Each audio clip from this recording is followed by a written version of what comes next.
Welcome back to the Art and Skill of Coaching. So I made $39,000 last month and only worked 12 days. And I share that not to brag. I'm sharing that because there was a time in my life where I thought that was impossible. I used to believe that if I wanted to be successful, I had to work harder than everyone else. I had to be on 24/7, sacrifice my weekends, prioritize my business over family and friends, and be chronically busy and feel important. And somewhere along the way, probably about 2 years ago, I realized something that completely changed the way I think about success and ambition. I realized that I don't want to build a successful life that requires me to sacrifice the life I want to live and what's actually important to me. And I kept just repeating in my head 2 years ago, don't miss the point, Jess, right? Like, don't build the business and miss out on your life. And I don't think you should either. And so today I want to talk about how you can have both a thriving personal life and a thriving professional life at the same time. Because I've done it, I've helped my clients do it as well. And the answer isn't simply better time management or better work ethic or a bigger salary job. It's learning to recognize the mental and behavioral patterns that make you believe and act like success has to cost you something. Now, I work with incredibly hardworking, intelligent, ambitious, and successful women every single day. That is what I do as a coach. And one of the things I see over and over again is that they are really good at achieving. They know how to work hard. They know how to solve problems. They push through. They don't complain. They're responsible. They're able to get everything done and they hold everyone else together. And those qualities are great. There's something to be proud of and they've gotten them very far. But eventually what I've noticed by the time they come to me is that most of them end up reaching a point where they recognize that the same strategies that they use to create their initial success is now creating a completely different problem. Because now, even though they're successful, they're exhausted. I mean, they're making good money, but they don't have time to enjoy it. They're building an impressive career, but their relationships are getting what's left over. They're taking care of everyone else and neglecting themselves. Their brain never turns off. They're glued to their phones and they feel guilty when they're being unproductive or resting. And sometimes it even gets to a point on a coaching call where they don't even know how to answer the question as simple as, what do I want? Because they spend so much of their time asking themselves, what do I need to do next? But here's the part I really want you to hear. This doesn't mean that you're doing success quote unquote wrong. It probably just means that you learn to create success in a way that is no longer sustainable for where you're wanting to go, the life you're wanting to create, and the woman you're becoming. And don't even get me started on how women have been conditioned to this super specific masculine definition of success that's even hard for men to achieve without the support of women. And that's an entirely different podcast episode. But either way, you've probably learned that being independent, perfect, hardworking, in control, well-liked, and a leader who always gets it done is what achievement takes. And those are all important things. That is true. I hear you. But the other part is that those adaptations got rewarded and eventually probably mistaken for your personality. And now it's hard to turn off. And you're not meant to sustain that chronically all day, every day, 24/7. Let me break it down a little bit further too, because one of the reasons I think it is so difficult to change is because these patterns do work. That's why I call them adaptations. Like, for example, maybe being independent meant that you didn't have to rely on people who weren't reliable. And so even if you had people around you who weren't as competent, it didn't negatively reflect on you. Or maybe perfectionism helped you avoid criticism and rejection, right? Or maybe being productive became a way of feeling valuable. And so now you enter adulthood and discover that these same qualities are highly rewarded in professional environments and people start to depend on you for them. But now, simultaneously, your nervous system is learning something as well that's very convincing because of the reward you're getting socially, is that this is how we stay valuable. This is how we stay in control. This is how we succeed. And then what happens over time is that slowing down doesn't just feel unproductive and you don't feel a little bit of guilt. It starts to feel threatening. And so when women hear, oh, you just need to work less, that is not capturing the entire picture here. And that's the psychological reason why normal productivity hacks and time management and self-care advice does not work for these types of women. So instead of hearing all that yap around, oh, I just need to be better at managing my time, or I need a better planner, or I need to hire someone, I need an assistant, I just need a vacation or to take some time off, these aren't bad things. Do them all, okay? But they don't address the deeper issue if the problem isn't simply what's on your calendar. Because if you remove, let's say, 5 to 10 hours of work from your schedule, but spend those same 5 to 10 hours ruminating, feeling guilty, feeling anxious, feeling behind, and thinking you should be doing something, you haven't actually created freedom or anything that's going to help you feel better. You've just created more empty space for your brain to freak out about. And ask me how I know. It's because I was one of those people. And so what I'm going to be sharing with you today are 4 shifts that I have personally implemented into my personal and professional life that have helped me build a business that supports my life instead of consuming it. And you can adapt these 4 tips even if you have a job. So even if you're not an entrepreneur or a coach, please stay tuned and take what you need and leave the rest. So here's shift number 1. I schedule my life before I schedule my work. And so what this looks like is I look at my schedule, I put in any non-negotiables, but then the very next thing I put into my schedule is my life. That way I'm not just waiting around for what's left over. So I schedule my workouts. I block off my calendar for my morning routine. I look at my quarter and plan trips, and I put in date nights and time with friends and blank space in my calendar to be creative and to rejuvenate myself, and things that just make me feel like a human being or things that are actually important to me that I enjoy. And then my business has to fit the life I'm building, not the other way around, because I'm not trying to build a business or a job or a role or a company that requires me to sacrifice my life in order to maintain it. And I'm trying to build something that I can also sustain for decades, because how you get there is how you're probably going to have to sustain or maintain it. And I don't want to create something that I hate and cannot maintain as life continues to life. And so essentially what we're doing here is we're moving from reactive scheduling with the leftover willpower we have after our workday to intentional behavior and life design. You're making your desired behaviors concrete and a priority rather than relying on whatever time and energy, if any, is left over after work. And I had to stop also treating my personal life as the reward I got after finishing my work. Because if you're someone who is achievement driven like me, you'll probably never actually feel like you've done enough. There will always be another goal, another level that you're capable of hitting. And you can do that with time, but it's not worth the pressure and intensity you create by trying to accomplish everything immediately and perfectly. Shift number 2, this is probably one of my favorite ones, honestly, is how I measure productivity. And it's by focusing on what actually moves the needle. So I want to teach you one of my favorite questions that I utilize when I look at my schedule on a weekly basis, monthly basis, and quarterly basis.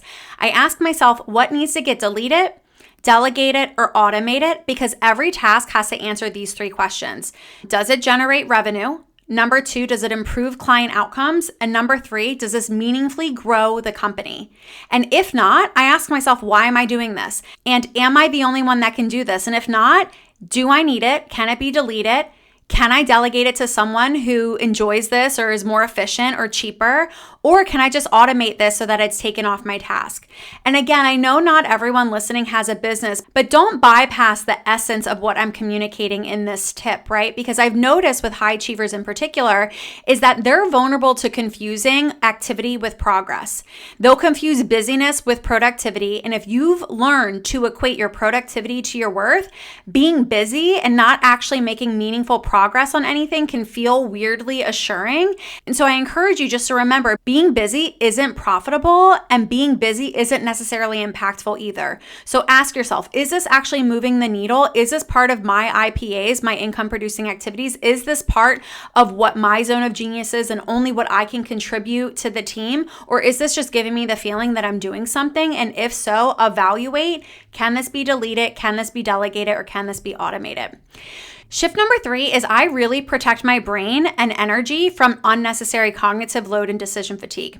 So I don't know if you know this, but every single time you switch tasks, so for me, it's going from actually coaching clients to maybe responding to emails, to posting on social media, to administrative work, to recording for the podcast.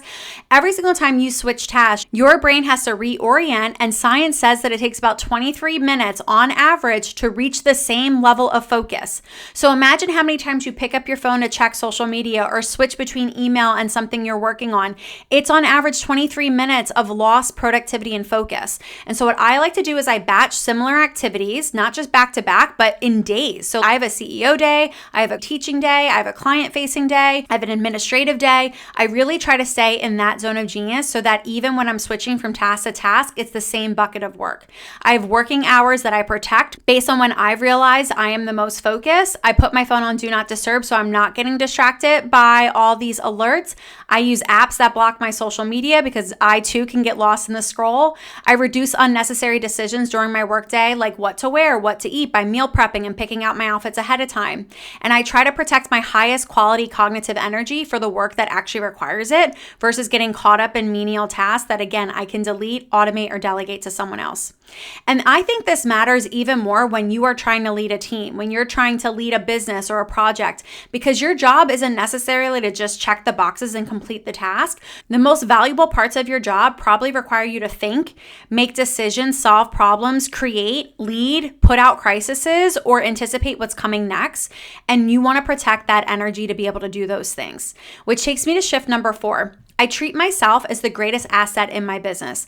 I am not separate from my company. I am one of the primary assets my business depends on, because the quality of my thinking determines the quality of my decisions, and the quality of my decisions determines the quality of my business, my deliverables, and my outcomes, which means sleep is not a luxury. Exercise is not a luxury. Eating well, going to therapy, learning, having networks, having experiences that fill my cup are not luxuries. These are things that contribute to the quality of the person who is running the business. And I have learned the hard way that the exhausted version of me is not cute, and it's not actually the most committed or capable version of me either. It's just the most depleted version, and there is a point of diminishing returns that I've really had to face and address in my business. It's hard to win when you're exhausted, so protect yourself. And hear me when I say this, your brain is not designed for maximum performance indefinitely. Willpower is finite. We are like a computer, like a cell phone. We have to be recharged. And chronic stress and anxiety, even though it feels motivating, long-term, it is not healthy for your brain or your body. It not only affects your attention and your working memory and your emotion regulation and your decision-making, but it literally causes inflammation in your body and will zap your energy. And if you're listening to this episode and not sure if you're going to actually evaluate how this applies to you or how you are operating, you have to take a step back and really just pause and understand, what is this behavior creating for me? And what do I think it's doing for me versus what is it actually doing? So ask yourself questions like, what is my overworking protecting me from? What is slowing down mean about me, or what do I think it means about me? What am I afraid will happen if I'm not the person who responds to everything immediately? What will happen internally if I don't have the answer? What do I believe my productivity says about my worth? And if you want more questions like this, because some of these are hitting home and resonating with you, I've actually attached a free resource in the show notes with 50 coaching questions that I use with my clients that have helped them massively. So I definitely encourage you to go look for that link and grab yours. But let me give you an example of what this actually looks like in real life. So I was working with a woman who was incredibly gifted and talented. I mean, she was crushing it. And when I say crushing it, I mean like 23 years old, already making 6 figures as a leader in her company, but she couldn't turn it off. She was constantly working, addicted to her phone, constantly thinking about what needed to happen next and feeling like she was behind. And when she initially contacted me, she wanted to be more productive because she wanted more time to actually work on her art. And so what's interesting is we took time to actually look what was underneath that. And the issue wasn't that she needed to squeeze more into her day or out of her day. She had to actually first start by giving herself permission to prioritize her art too. So we first helped her see the value in making and protecting time to create, to work on her art. And then we had to help her learn that it's okay not to be the one who always did everything for everyone at the cost of what mattered most to her. That her life consisted more of just her job that was paying her X amount of dollars. Now, here's what's interesting, even though we took that unexpected turn on the coaching, she still was a top performer. She still was beloved by her team, even though she stopped responding to Slack after 9 p.m. and ended up taking Sundays off so that she could spend time with her family, travel, and actually create art that she could show and sell and feel good about. And instead of the Sunday scaries every single week, she was so excited when Sunday rolled around and inspired when Monday came because she took the time off doing things she loved, which was her art.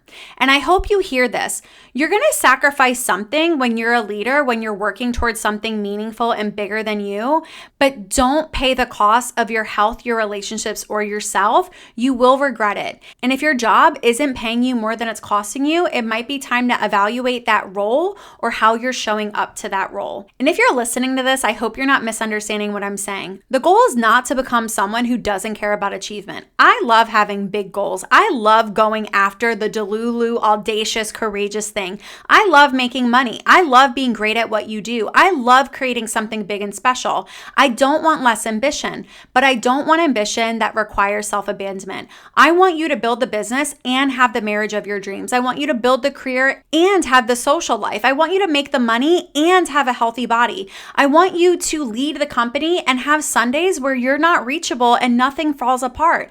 I want you to be incredibly successful and actually enjoy the life you've worked your ass off to create. Because what's the point of building an extraordinary life if you're too exhausted or guilty to actually experience it? And take it from someone who's had to learn this the hard way and has had really raw conversations with colleagues who have as well, where we check the boxes, we have the impact, we have the income, we have the business, but at what cost? Right? And so for me, I've had to really redefine what is success for me. And sure, it's revenue, it's money, but it's more so about the time I have and how I choose to spend it. And if you're listening to this and realizing, you know what, I think there might be some patterns underneath the way that I work that I haven't really looked at, I've created a free resource for you. I mentioned it before. It's my 50 trauma-informed coaching questions. And these aren't just generic journal prompts. These are very intentionally written questions by me designed to help you look underneath the behavior, to really understand the beliefs, the patterns, the emotional drivers, the protective strategies that may be influencing the way you're showing up and what you're experiencing and how you might be unintentionally bottlenecking your own success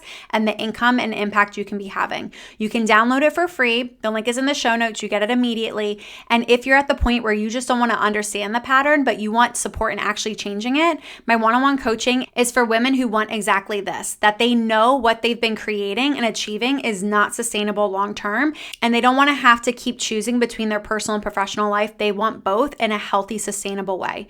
In our one-on-one coaching, I help you identify what's actually driving those patterns that are keeping you stuck. I help you build the self-trust and internal capacity to keep creating more without sacrificing what's actually important to you. My books are currently open for one-on-one coaching. I would love to see you on my schedule. And as always, I hope you found today's episode helpful. If so, please like this episode, share it on your socials, and don't forget to hit subscribe so that you never miss another episode to help you master the art and skill of coaching.